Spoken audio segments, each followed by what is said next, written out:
오늘도 행복하세요. 자유세상의 유현상 목사입니다. 오늘은 사도행전 8장 26절로 39절까지 있는 말씀을 중심으로 해서 하나님께서 살펴주시는 신앙이 되자라고 하는 제목으로 잠시 은혜를 나누고자 합니다.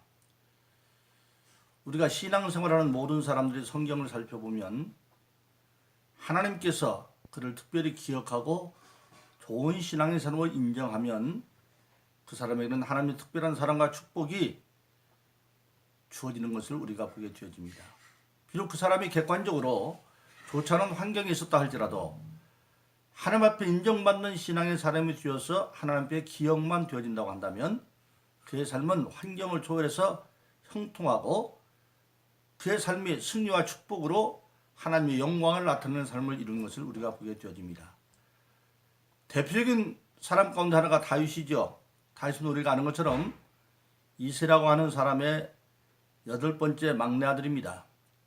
유대 사회에서 막내 아들은 장자부터 쭉 세습도 내려오는데 이스라만 한 아들이에요. 그래서 실질적으로 하나님이 사울을 버리고 이새 아들 가운데 하나를 택해서 기름 부어서 사무엘을 통하여 대신 왕을 예비라고 할 때에 이새 집을 사무엘이 찾아갔을 때 이새조차도 그 막내 아들 다윗은 너는 가서 양이나 쳐, 가서 양이나 보내고 다른 아들들은 다 이제 오늘날 말하면 목욕도 하고 다 좋은 옷 입혀서 잔치자리에 초대했지만 아버지조차도 그를 별로 탐탁지 않게 알았던 그런 아들에 불과했지만 그러나 하나님은 그의 신앙을 인정했습니다.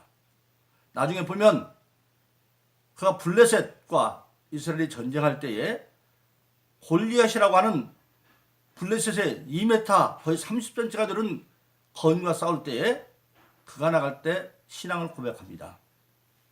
너는 창과 칼로 난 만군의 여호와 이름으로 온다. 만군의 여호와를 의지했던 다윗의 신앙. 그리고 아버지가 그에게 양을 맡겼을 때 때로는 사자와 곰이 양을 훔치러 오면 그는 만군의 여호와 하나님의 이름을 믿고 나가서 놀라웠게도 소년의 몸으로 사자의 양을 찢고 곰을 잡았던 그런 것을 신앙으로 고백하고 있습니다. 바로 그러한 신앙 때문에 다윗이 하나님께 기억되고 인정받아서 그는 나중에 이스라엘의 왕까지 되는 것을 우리가 알 수가 있습니다. 다윗뿐만이 아니죠. 성경에는 다니엘도 있고 요셉도 있고 그런 많은 사람들이 있습니다.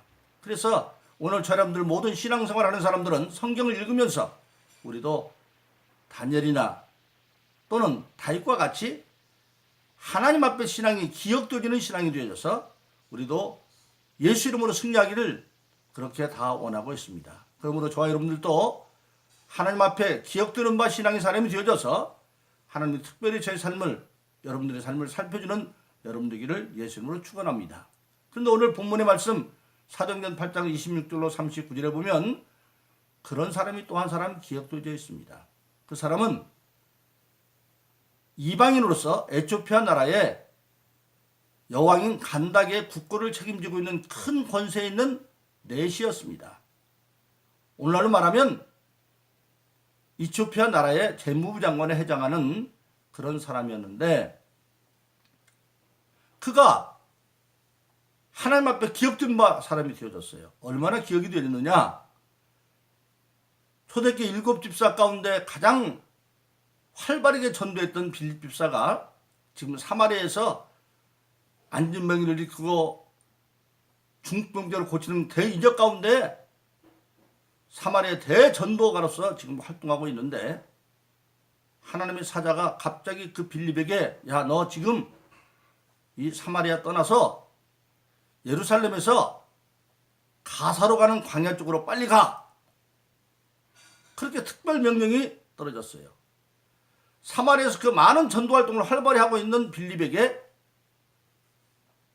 예루살렘에서 가사로 가는 광야길로 가라. 그래서 빌립이 가봤더니 거기에 누가 있느냐. 그 에티오피아 간닥의 왕의 국군을 내시가 아주 큰 병거를 타고 수하를 거느리고 쭉 오고 있는데 가까이 가 보니까 그가 성경 이사야서 53장을 읽고 있어요. 그래서 빌립이 물어보니까 당신 어디 갔다 옵니까? 그랬더니 나는 이방인이지만 유월절을 당해서 나는 하나님을 믿기 때문에 예루살렘에 예배하러 왔다가 지금 돌아갑니다. 근데 그 읽는 성경이 이사야서 53장인데 압니까? 그랬더니 그가 뭐라고 하냐면 읽기는 읽는데 지도하는 선생이 있어야 알죠.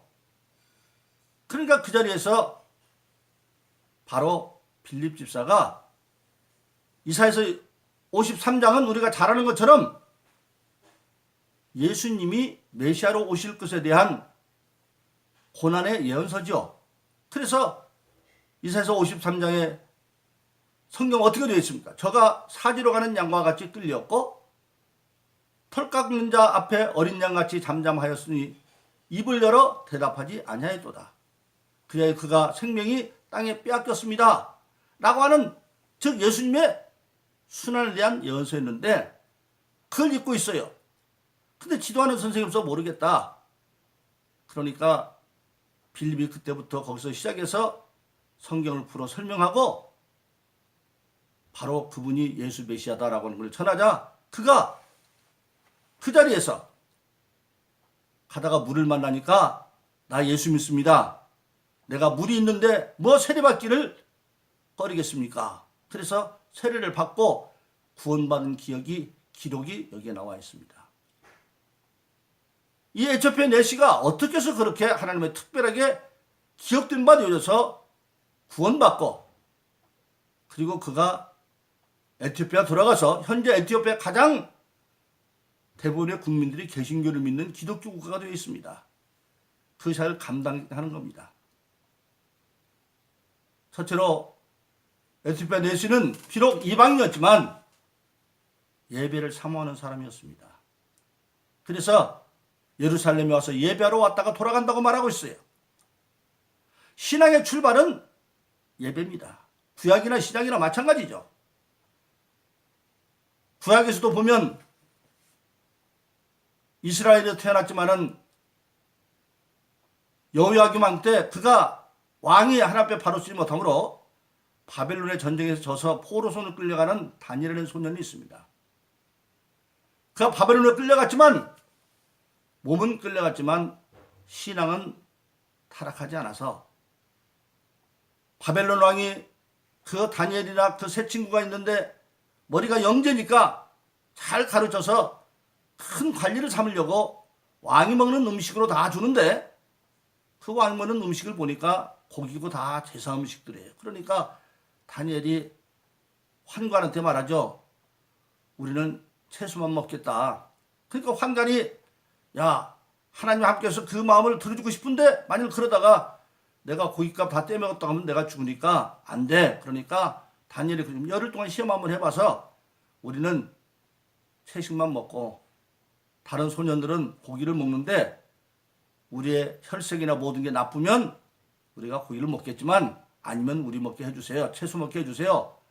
열흘 지나니까 더 좋아서 그때부터 신앙을 지켜서 하나님이 그를 함께해서 바벨론 왕조 때에 권력 세 번째까지 높은 자리까지 올라갔고 그 바벨론이 또 메대와 파사 연합해서 망합니다.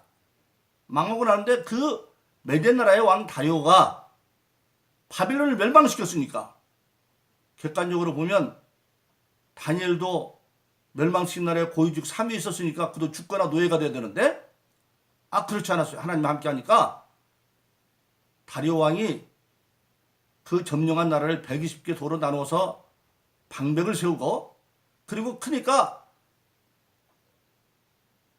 수상을 총리를 3명을 세우려고 그러는데 그 가운데 가장 보니까 다니엘이 가장 뛰어나니까 수석 국무총리 세우려고 그러니까 거기 있는 메대 본토인들이 시기가 나가지고 어떻게든지 트집을 잡아서 떨어뜨리려고 하는데 트집을 잡을 게 없어요. 근데 가만히 보니까 다니엘이 하루에 3번씩 자기 고향 예루살렘을 향해서 하나님께 기도하고 찬송하고 예배하는 사람이에요. 저거다. 그래서 자기 왕한테 나가가지고 그들이 왕은 만세수를 하세요. 그때 그 왕은 60세가 넘었다고 그래요.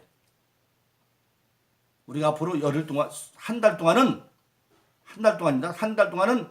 일체 다른 종교행위를 금하고 오직 왕의 만세수만을 위해서 우리가 특별 기도관을 가지려고 합니다. 왕이 좋다. 근데 만일 어기면 사자굴에 던져서 사자범 만들려고 합니다. 좋아. 그래서 자기 만수무하게 해준다고 그러니까 도장을 딱 찍어줬는데 다니엘이 그 왕의 조서가 찍힌 것을 알고도 여전히 하루에 3번씩 예루살렘을 향해서 예배하고 감사했다 그랬어요. 왜 감사했겠어요? 내가 몸은 사자범이 될지라도 그런 사람의 신앙을 지킬 수 있는 그 믿음을 주신 것에 감사했을 거예요. 그래서 결과적으로 왕이 나중에서 알았죠. 이놈들이 나를 위한 것이 아니라 다니엘 잡으려고 그랬구나.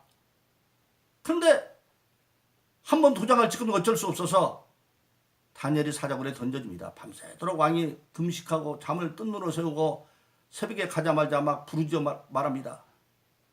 사실은 하나님의 신 다니엘아, 너의 사신 하나님이 너를 사자 입에서 너를 보호하게 능하셨느냐. 다니엘이 왕은 만세수가 없어서 내가 그대로 있습니다. 그래서 나와서 오히려 그가 더 국무총리가 되고 그 이후에 메대 나라가 아니라 파사 나라가 됐을 때까지도 형통했다고 성경은 말하고 있습니다. 바로 그렇습니다. 예배는 그런 거예요. 구약에는 제사고 신약에는 예배입니다.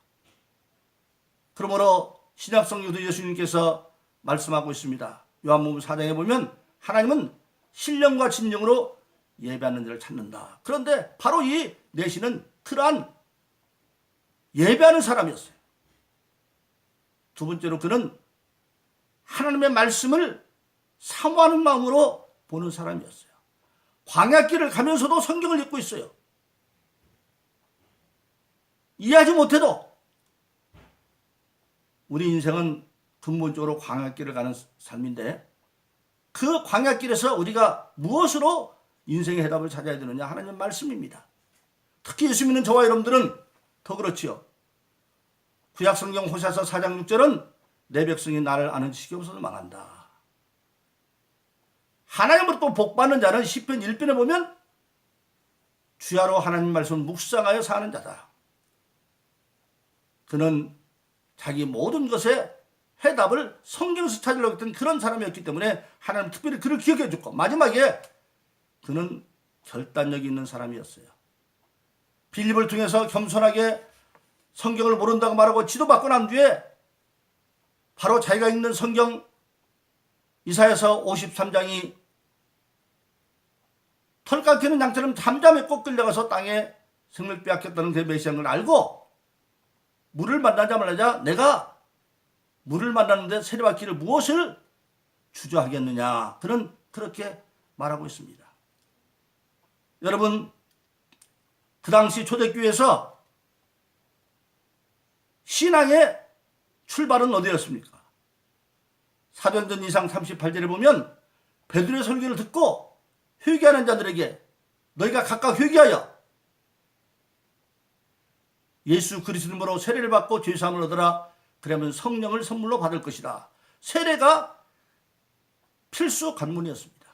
그래서 이 내시는 세례까지 받는 결단력 있는 사람이 되어져서 마침내 그 자신도 구원받고 그리고 그가 에티오피아 돌아가서 그 나라에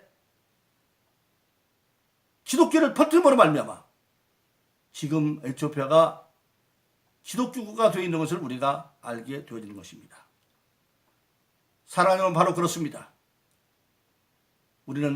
하나님은 우리를 날마다 보고 계십니다. 그 하나님 앞에 우리의 신앙이 정말 인정받는 자가 되어져서 예배를 통해 인정받고